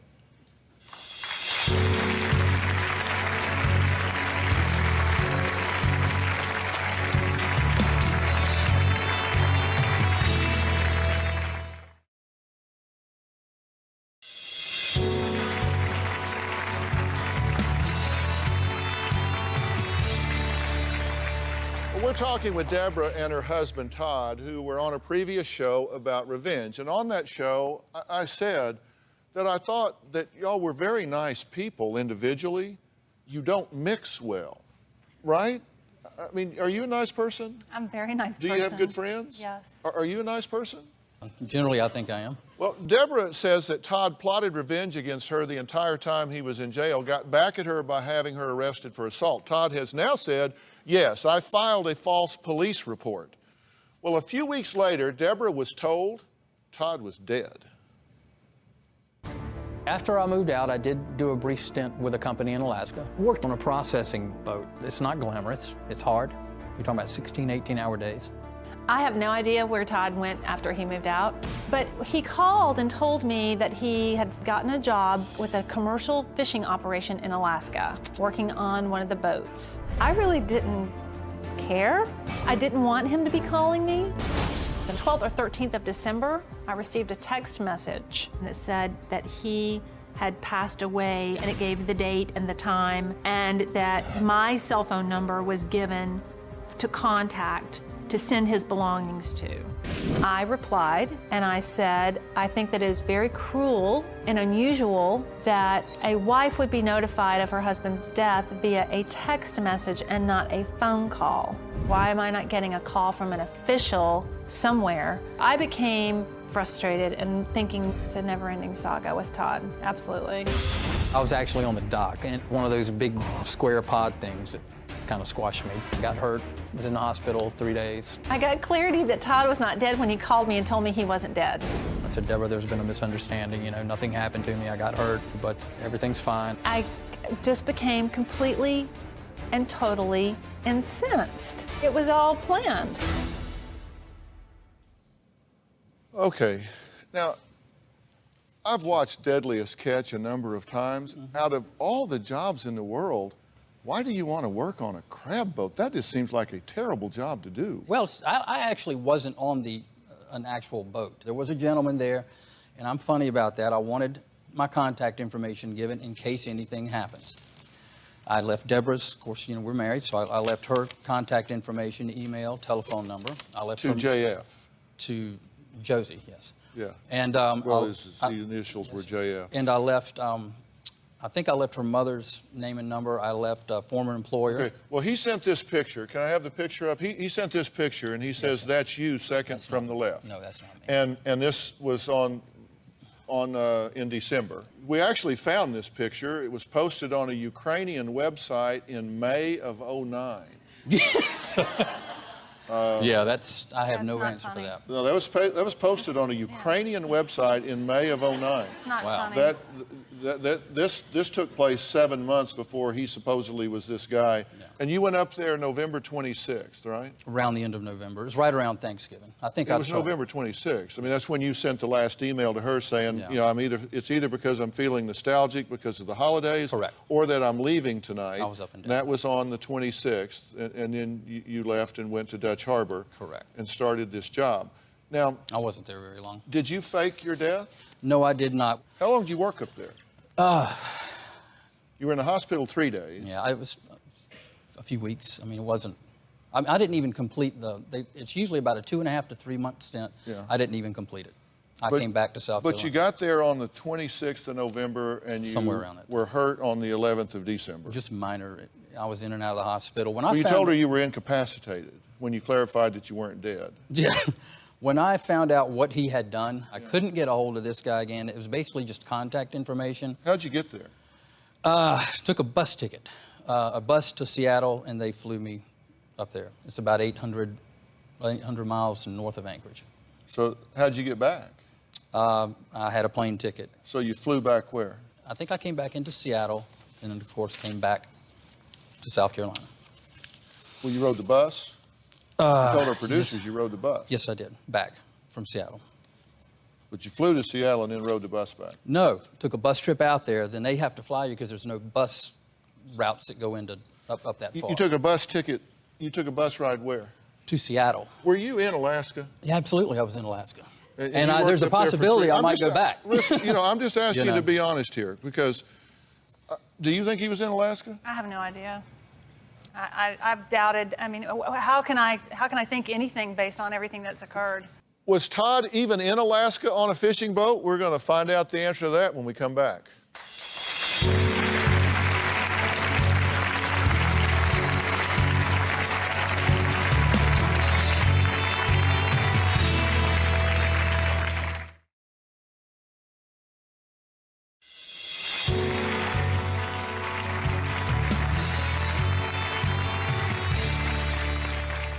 remember borrowing $160 from your boss? I do.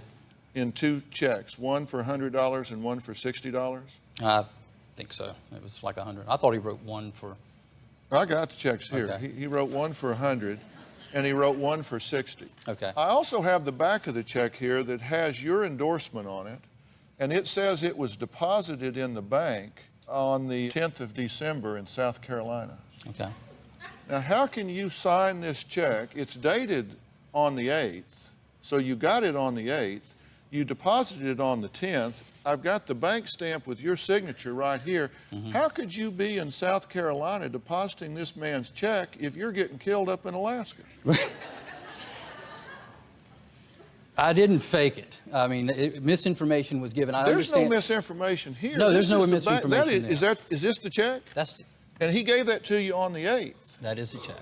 Okay. You deposited it here. The bank stamp is on the 10th. How could you be in? How could you be in Carolina on the 8th when he's giving you a check and you're depositing it on the 10th when you're doing 3 days in the hospital on the 11th, 12th, 13th, and 14th?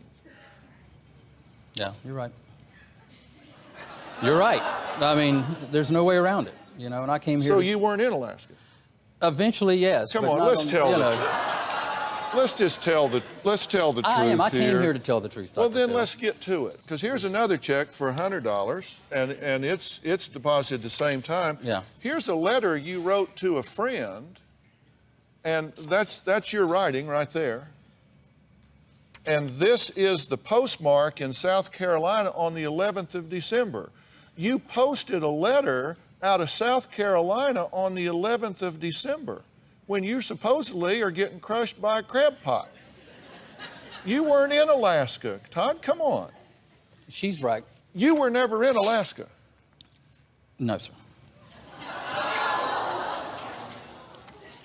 She hit it right on the head. No, I was nervous about the charges and everything that was going on with her court case. Okay, so you did fake your death. I didn't want to go to that extreme. He kind of took that on his own, but... You knew that he was writing her and telling her you were dead. I didn't want her to know anywhere where I was, and it was extreme and totally irrational, and she's exactly right. Because you understand, we got a picture here that was downloaded from the internet from a Ukrainian website posted in May of '09. Yes, sir. We've got letters from JF to her telling her that you got crushed by a crab pot, knocked overboard, and drowned. Then you say, actually, no, I wasn't drowned. I was just incapacitated. I spent 3 days in the hospital. You didn't spend 3 days in the hospital because we've talked to the hospital and you were never there.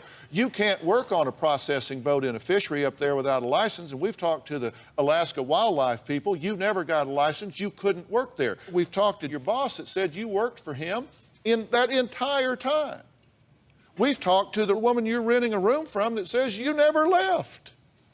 So all of this time this was going on, he was around the corner at somebody else's house sending you Ukrainian boat pictures reporting his death. Now, let me ask you something. Shoot. We started this interview with me saying, let's be honest. Yes, you're right. And you said, yes, it's sir. Embarrassing, You Dr. said, Phil. yes, sir, I came here to be honest. And I said, you know I'm going to get to the It's bottom. just embarrassing. Because you know I do my homework. I know I've you given do. you a tenth of what I got. I knew you were never in Alaska. I knew you were never knocked off by a crab pot. I knew that all of this was a bunch of crap. And I asked you, I pleaded with you when you came out here. I said, tell me the truth. That part's embarrassing, and that's hard to swallow and say. It's just totally embarrassing. And it's hard to sit out here in front of all these people and say you did something so totally irrational that now I can't even believe that I was a part of. We have to take a break. Bottom line, will Todd admit whether or not he faked his own death?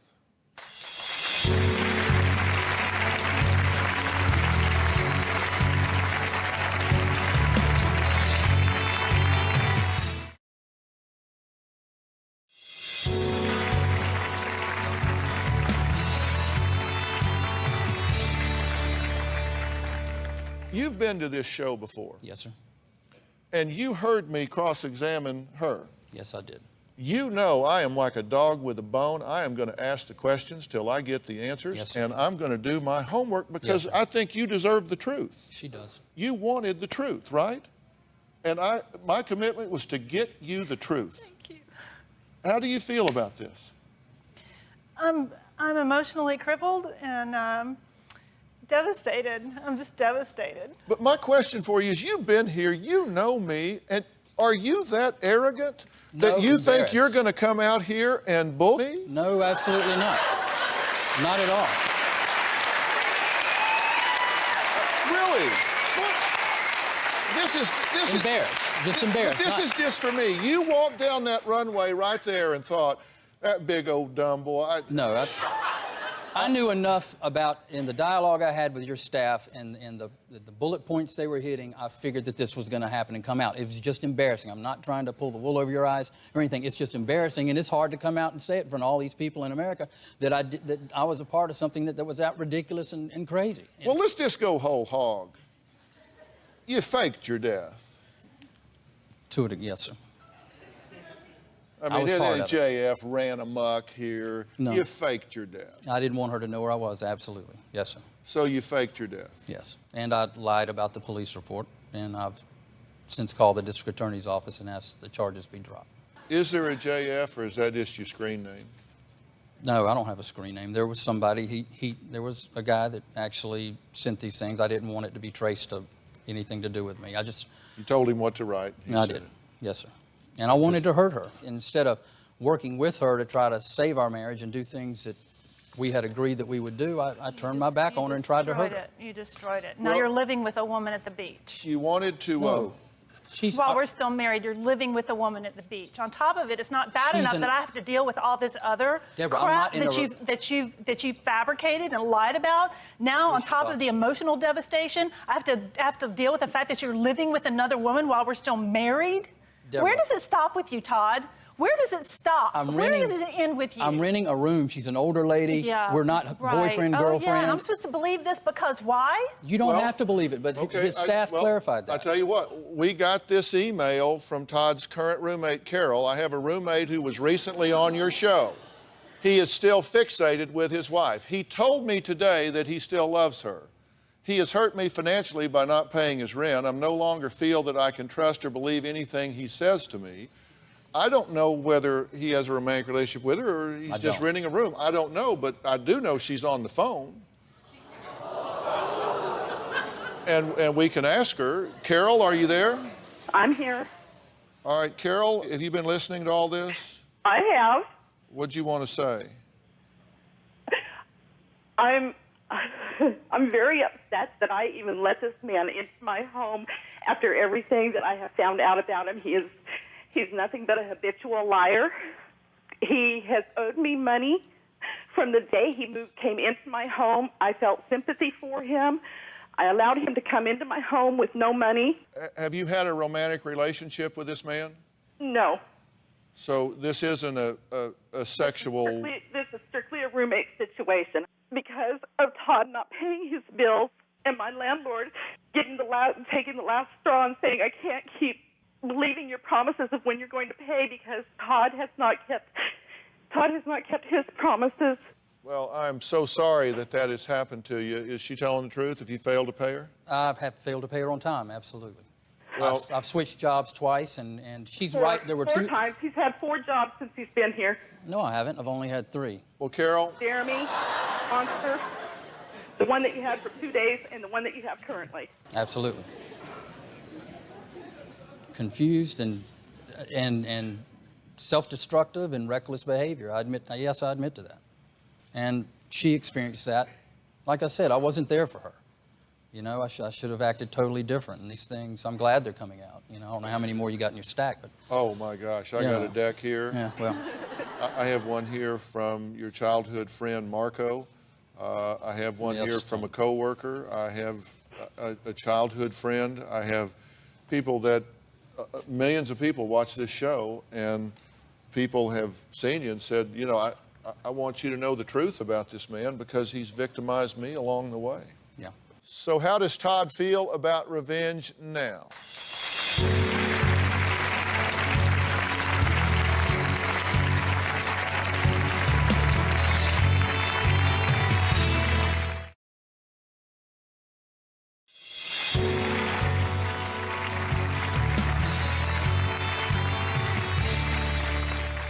You said you wanted to hurt this woman. Look her in the eye. So just how rich is the reward? Looking at her now is totally, it's devastating. Well, you wanted revenge, and you got it. That's not what I want. You made her think you were dead and hurt her in that way. It starts a grieving process when you think somebody's dead. You wanted her locked up. They stormtrooped the house. They put her in shackles. They did. They put her in an orange jumpsuit. They put her in a cell with a bunk and a commode. They treated you like a criminal, right?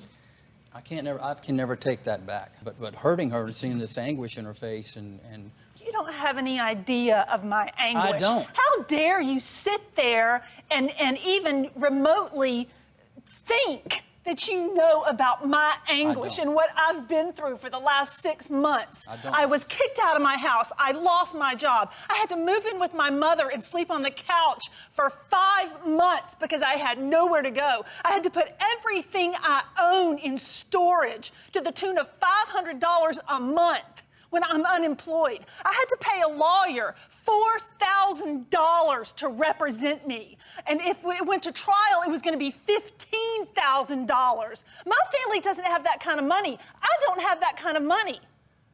You don't even have an iota of what you have put me through. And how dare you sit there and be so braggadocious? Oh, I'm so sorry for what I did.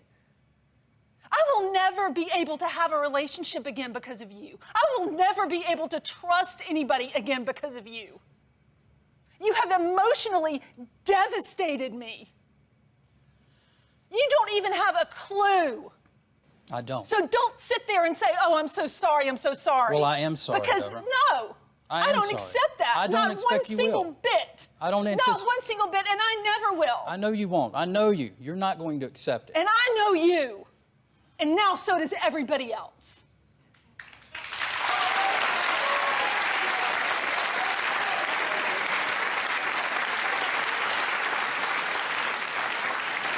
She's right. Look, this is so outrageous. I have a hard time finding the words to express the dysfunction in this relationship. One of the things I said from the minute I ever stepped on the Oprah show 13 years ago, I had one commitment, and that was when I got through talking, I didn't think people ought to have to guess where I stand. And when you were here before, I said, shut it down, get out, move on. You are bad for one another. Do not do this. Do not play house. Do not drag it out. Do not try to get therapy and fix this. Move on, get out, go. Was I clear? Yes. But you decided, no, what's he know? I'm going to do what I want to do. And how did that work for you? Not well. What'd you want to say, and then we've got to go. I just wanted to let her know before I walk off stage that I know she'll never forgive me. I know you're right. We have to move on. It's not going to be in the same direction. I came here so I could look her directly in the eyes and tell her that Deborah, I am truly sorry that I hurt you and that I drug you through all of this and that I didn't spend my time more productively in making a positive relationship and taking care of you like I promised to do in front of God's eyes, and I didn't. I totally let you down, and I'm truly sorry with all of my heart. Believe it or not, I do have one, that I did let you down. I don't want to hurt you. I only wish happiness and health and good things for you throughout your life. I know I'll never lay eyes on you again after I walk off this stage. But I always wish good things for you, and I'm sorry about everything. We'll be right back.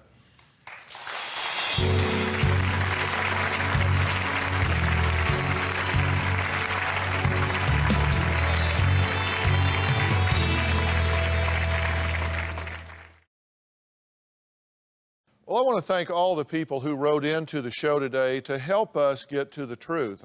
As I say, I got all these emails, and we solicited none of them. They just came, and I thank Carol for being on the phone and certainly wish her the best. Now that you've seen Todd and Deborah's story, do you still think revenge is a good idea? I mean, I asked you at the top, don't you've heard that, you know, don't get mad, get even, and you go, oh yeah, boy, yeah. It doesn't work, does it? I mean, you never know the ways that it's going to come back and bite you. So when you get into that tit for tat, it just never stops. Like, you get me, then I'll get you. Well, then I'll get you worse. That's how people wind up getting their lives destroyed, their careers destroyed. And if there are children involved and they get caught in the middle of that crossfire, don't do that. Don't go there. I hope this has been a good lesson about revenge. Now, I want you to go to drphil.com, and if you're stuck in a revenge battle and you want to tell us your story, you better come prepared to tell me the truth. Because we're going to talk about the truth. Thanks for being here. So long.